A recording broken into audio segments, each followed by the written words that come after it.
महाराष्ट्र में विधानसभा चुनाव को लेकर सरगर्मियां लगातार तेज होती जा रही हैं। सभी राजनीतिक पार्टियां चुनावी तैयारियों में जुटी हुई हैं। इसके साथ ही किस सीट पर कौन चुनाव लड़ेगा, इसको लेकर भी रणनीति बननी शुरू हो चुकी है। इसी कड़ी में गुरुवार को रात को एनसीपी अध्यक्ष और उप मुख्यमंत्री अजीत पवार के आवास पर एक बैठक हुई।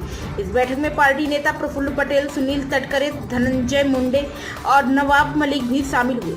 बैठक में विधानसभा चुनाव की रणनीति पर चर्चा की गई। सूत्रों की माने तो बैठक में पार्टी के नेताओं ने उप मुख्यमंत्री अजीत पवार से बारामती विधानसभा सीट से चुनाव लड़ने का आग्रह किया है। इससे पहले अजीत पवार अपने बेटे जय पवार को बारामती विधानसभा सीट से चुनाव लड़ने की इच्छा जाहिर कर चुके हैं।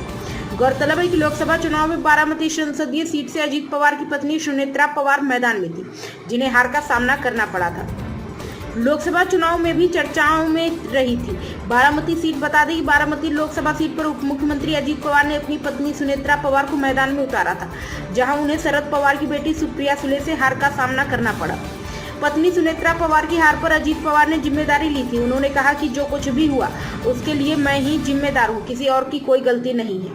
अजीत पवार ने कहा, मुझे लगता है कि ऐसा नहीं होना चाहिए था। यह परिवार के लिए गलत था, क्योंकि हम सभी अपने दादा दादी के समय से एक साथ रहते हैं।